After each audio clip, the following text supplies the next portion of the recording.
मुझे तो बताने की मेरे ख्याल है, अस्सलाम वालेकुम, पहले तो आप सबको मुझे तो पहले मेरे ख्याल है बताने की ज़रूरत नहीं है। आप सबको पता है कि मेरे साथ कितनी मिस हैंडलिंग की गई।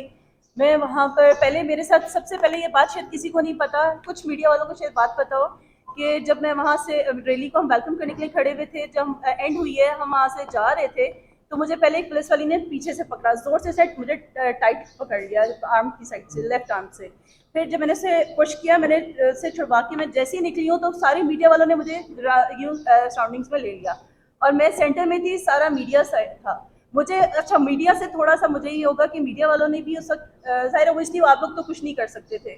आप लोगों ने मेरे से पूछा कि आपके साथ क्या हुआ, मैंने आप सबको बताया कि मेरे साथ मुझे पकड़ने की कोशिश की गई है, लेकिन इनकी हिम्मत नहीं होगी कि मुझे पकड़ नहीं सकते ये लोग। इन्होंने मुझे पकड़ने की कोशिश क्यों की, वाई दे डू दैट।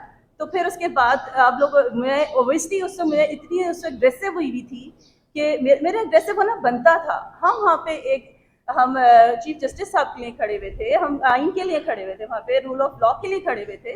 तो मेरा तो बनता था कि मैं वहाँ के मैं उस वक्त एग्रेसिव होती कि मेरे साथ ये क्यों हो रहा है ये। हमने वहाँ मसला बारूद लेके तो नहीं खड़े हुए थे ना हमारे पास कोई डंडे थे। तो मैंने सिर्फ जस्ट यही कहा कि मैंने तो पुलिस वाले की आवाज़ मुझे उधर से आई कि इसको पकड़ो, इसको पकड़ो। आई डोंट नो वो कौन था, लेकिन मैं अब कुछ नहीं कह सकती उसके बारे में। लेकिन उन्होंने मुझे दोनों साइड से पकड़ा, दोनों आर्म्स की साइड से, और जान के मुझे नीचे गिराया उन लोगों ने और मुझे ड्रैग करते हुए लेके गए।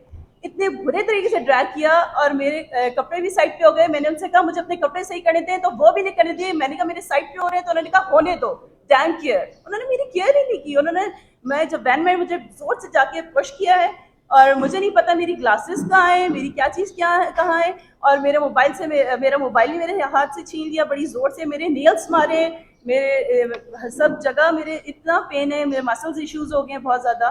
तो मेरे साथ जो मिस हैंडलिंग हुई है वो मैं कभी भूल नहीं सकती, ना भूलना चाहिए। तो मैं तो ये ह्यूमन राइट्स में ज़रूर कहूँगी कि इसका एक्शन लेना चाहिए उन लोगों को। आई डोंट नो वो एक्शन कब लेंगे चीज़ों का। आप भी हाँ बताएं। जी। एज मैम शीरी ने जिस तरह बताया कि मैं रैली का पार्ट नहीं थी, हम एज ए सपोर्ट करने के लिए निकली थी मैं वहाँ पे, और इनकी रैली पीसफुल रैली थी, ना रोड्स ब्लॉक थी ना कुछ। इनकी जब रैली निकल गई, मैं अपनी कार की तरफ वॉक करके जा रही थी और वो कार मेरी कम से कम 1 किलोमीटर दूर खड़ी हुई थी। और सडनली मुझे शोर की आवाज़ आई, मैं रुकी तो मैंने देखा कि जिस तरह इनके साथ मिसहैंडलिंग हो रही है, इनको लेके जा रहे हैं और वैन चली गई। तो मैं फेसबुक पे बल्कि लाइव थी, तो मैं सबको ये बताई थी कि इतना खवातीन को अरेस्ट कर लिया। तो पीछे से मुझे किसी ने कंधे पे हाथ लगा के कहा कि अब तुम्हारी बारी है। मैंने कहा जी मेरी बारी क्यों है, मतलब मैं तो वापस जा रही हूँ।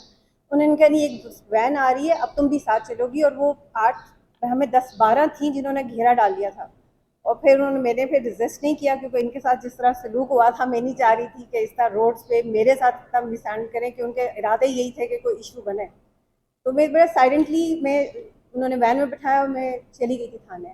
लेकिन थाने जाके अफसोस इसलिए हुआ कि वहाँ पे किसी को कोई पता नहीं था कि हमें किस क्यों लेके आए हैं, हमारा गुनाह क्या है, हमारा मतलब जिन्होंने गिरफ्तार किया था उनको भी नहीं पता कि हमें क्यों वहाँ पे गिरफ्तार किया गया था। और 7-8 घंटे उन्होंने हमें अच्छा खासा ख्वार किया है, मेरी फैमिली को, मेरे बच्चे, हम मतलब जिस ट्रॉमा से गुजरे हैं कि थाने में, मतलब एक फैमिली, एक हाउसवाइफ को आप इस तरह अरेस्ट विदाउट एनी रीज़न, उन्होंने हमें डिटेन किया। और फिर रात को आई थिंक 3 बजे के करीब उन्होंने हमें रिलीज़ किया। लेकिन वो बड़ा ट्रॉमेटिक हमारे लिए था, हमने कभी ये नहीं सोचा था हम एज ए पाकिस्तानी, पाकिस्तान में हमारे साथ खवातीन के साथ ये सलूक भी हो सकता है। तो दिस